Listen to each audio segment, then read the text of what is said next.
এই মুহূর্তের সর্বশেষ আপডেট নিউজ নিয়ে আপনাদের সামনে হাজির হলাম। এখন শুনবেন সংবাদ শিরোনাম। জামায়াত শিবির রেখে কেন শুধু এনসিপিতেই যোগদানে নেতাকর্মীদের ঢল? এনসিপির চাঞ্চল্যকর প্ল্যান ফাঁস, জামায়াত বিলুপ্তির পরিকল্পনা ফাঁস। আরও জানাবো, সারা দেশে হামের টিকাদান কর্মসূচি উদ্বোধন করলেন স্বাস্থ্যমন্ত্রী। আপনারা দেখছেন লাইভ নিউজ বাংলা। এতক্ষণ দেখছিলেন সংবাদ শিরোনাম, এখন দেখুন বিস্তারিত। ঢাকা বিশ্ববিদ্যালয়ের ইসলামী ছাত্র শিবিরের সাবেক দুই শক্তিশালী সভাপতি আলী হাসান জুনায়েদ আর রাফি সালমা রিফাত আনুষ্ঠানিকভাবে যোগ দিয়েছেন জাতীয় নাগরিক পার্টি এনসিপিতে। ৫ আগস্টের গণ অভ্যুত্থানের পর থেকেই তারা এনসিপির কাছাকাছি ছিলেন, আর এবার তো পুরো দস্তুর তারা এই দলে নাম লিখিয়েছেন। আগেও নিজেদের একটা প্ল্যাটফর্ম আপ বাংলাদেশ বানিয়ে আলাদা পথে চলতে চেষ্টা করেছেন, কিন্তু শেষ পর্যন্ত পুরনো অভ্যেসে আবার এনসিপিতে ফিরেছেন। সত্যি বলতে এটা শুধু দুইজনের দলবদল না, এটার ভেতরে বাংলাদেশের রাজনীতির জন্য একটা বড় বার্তা আছে। বেলায় দেখা যাচ্ছে ছাত্র শিবির থেকে উঠে আসা আরও কিছু কেন্দ্রীয় নেতা বা প্রথম শ্রেণীর দায়িত্বশীলরা জামায়াতে ইসলামীকে পাশে সরিয়ে রেখে একেবারে নতুন দল বানিয়েছেন বা নতুন প্ল্যাটফর্মে কাজ করছেন। সাম্প্রতিক সময়ে রাজনৈতিক অঙ্গনে এ ধরনের অপ্রত্যাশিত খবর একটু বেশিই শোনা যাচ্ছে। ছাত্র শিবিরের মতো সংগঠনে যে নেতারা পুরো চৌরস এবং কর্মক্ষম সময় দিয়ে গড়ে তুলেছিলেন নিজেকে, তারা কেন শেষ পর্যন্ত মূল দল জামায়াতে ইসলামীতে যোগ দিচ্ছেন না কিংবা নতুন কোনো ভাবনার পথে হাঁটছেন, প্রশ্ন আসাটা স্বাভাবিক। অনেকেই তো ছাত্রজীবনের সময় বড় দায়িত্ব পালন করেছেন, পরে জামাতে যুক্ত হলেও চুপচাপ বা নিষ্ক্রিয় হয়ে যাচ্ছেন। জামায়াতে ইসলামী ওই প্রশ্নগুলোর উত্তর খুঁজে বের করার সময়টা এখনই। সাবেক শিবির নেতাদের এভাবে একের পর এক দলবদল এনসিপিতে যাওয়া নিঃসন্দেহে জামায়াতের ভবিষ্যতের জন্য একটা বড় অ্যালার্ম বাজিয়ে দিয়েছে।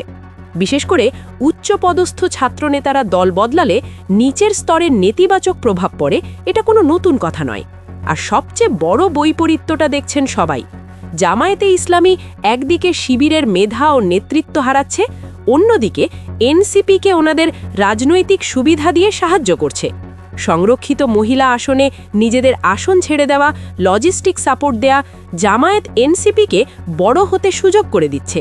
অথচ এনসিপি ভেতরে ভেতরে জামায়াতকে যুদ্ধাভ্যাসীদের দল বলে উল্লেখ করছে এবং জামায়াতের বিরুদ্ধে যে কোনো বিলেই কৌশলের সম্মতি দিয়ে যাচ্ছে। রাজনীতির হিসাবটা একদম স্পষ্ট। যদি কোনোভাবে জামায়াতে ইসলামীকে নিষিদ্ধ বা কোণঠাসা করা যায়, আগামী দিনের সবচেয়ে বড় ফায়দা নেবে এই এনসিপি। জামায়াতের ভোট ব্যাংক, তরুণ ইসলামী চিন্তার মানুষ সবই সহজেই এনসিপির হাতের মুঠোয় চলে যাবে। রাজনৈতিক বিশ্লেষকরা কল্পনা করছেন এনসিপি যেন ওই পোষা সাপ, যে সুযোগ বুঝে নিজের মালিককে গিলে খায়। মালিক যখন নির্ভর, সাপ তখন মালিকের দৈর্ঘ্যের মাপ নিয়ে ছক বসায় যাতে অনায়াসে গিলে খাওয়া যায়। জামায়াতের শীর্ষ নেতৃত্ব যদি দ্রুত এই সমীকরণ বুঝতে না পারে, তাহলে এনসিপি খুব শীঘ্রই ওদের গিলে ফেলার জন্য প্রস্তুত। একদিকে জুনায়েদ রিফাত ছাড়াও শিবিরের অনেক সাবেক নেতা এনসিপিতে নাম লিখিয়ে দিচ্ছেন, এতে এনসিপির জন্য বিশাল একটা প্লাস। এতে বোঝা যায় এনসিপি দিনকে দিন একটা পূর্ণাঙ্গ রাজনৈতিক শক্তি হয়ে উঠছে। আধুনিক রাজনৈতিক ব্যবস্থা ফ্লেক্সিবিলিটির দাবি রাখে, দলগুলোকে চামড়া মোটা রাখতে হয়। এনসিপি এই কৌশলটা পুরোপুরি শিখে নিয়েছে। সকালে কেউ দল থেকে বেরিয়ে সমালোচনা করলেও সন্ধ্যায় সেই ব্যক্তি ফুল দিয়ে আবার দলে ফিরিয়ে নেওয়ার উদারতা তাদের আছে। অন্যদিকে জামায়াতের চিত্রটা একদম বিপরীত। জামায়াতে ইসলামীতে কোনো সাবেক নেতা বা সদস্য একবার প্রকাশ্যে সমালোচনা করলেই দল ছেড়ে নতুন প্ল্যাটফর্ম বানালে, পরে সংগঠনে ফিরতে চাইলে জামায়াতের দরজা তার জন্য একদম বন্ধ। এখানে পুরানো ক্ষোভ, নতুন চিন্তা বা মুক্ত আলোচনার প্রতি কোনো সহনশীলতা দেখা যায় না। ফলে শিবিরের প্রধান শক্তিগুলো ধীরে ধীরে জামায়াতের হাতছাড়া হয়ে এনসিপির নতুন রাজনীতিতে ঢুকে যাচ্ছে। এই সব দলবদল, নেতৃত্বের টানাপড়ন এবং রাজনৈতিক কৌশলের ভেতরে বাংলাদেশের ইসলামী রাজনীতিতে নতুন পালা শুরু হয়েছে। পুরনো গাথা পাল্টে যাচ্ছে, ভবিষ্যৎ কি হবে সেটাই এখন সবচেয়ে বড় প্রশ্ন। জামায়াতের ভেতরের পরিবেশ এখন এতটাই কঠিন ও রেজিমেন্টেড যে দলের কাউকে নতুন ভাবনা বা অন্যরকম মতামত প্রকাশ করতে দেখা গেলে সেই পুরনো ফেসবুক পোস্ট, টুইট সব টেনে নিয়ে এসে ঝড় তুলবে কিছু কর্মী নেতা। কেউ নিস্তার পাবে না। এসব হাতিয়ার হয়ে ওঠে তার রাজনৈতিক ইমেজকে ভেঙে দিতে আর দলে টিকতে না দিতে।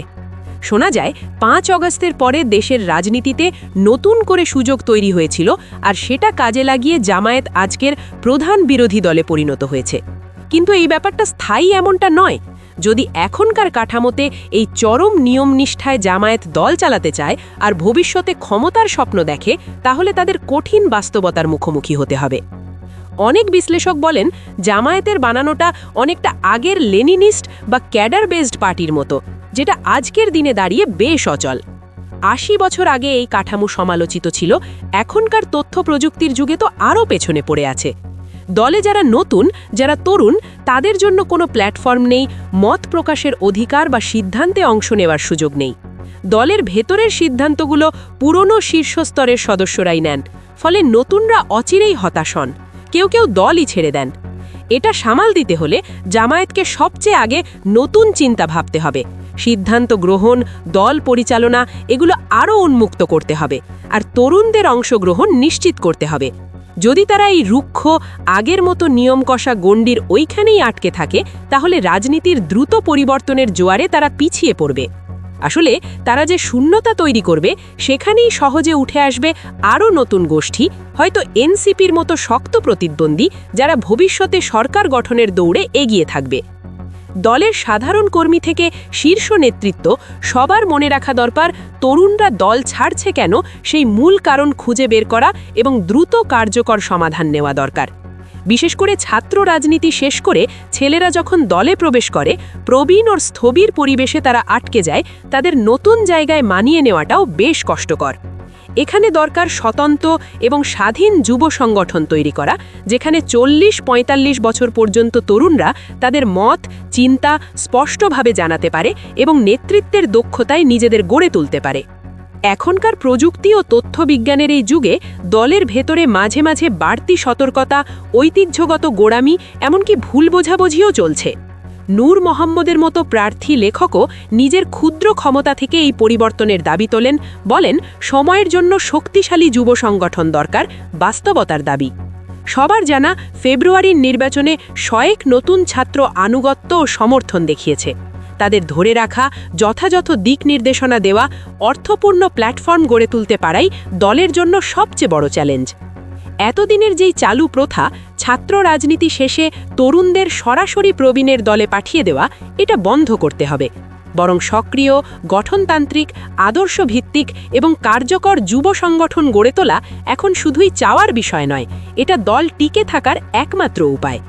রাজপথ থেকে নীতি নির্ধারণ, সব খাতেই তরুণদের নেতৃত্ব ও সক্রিয়তাই জামায়াতের ভবিষ্যৎ নির্ধারণ করবে।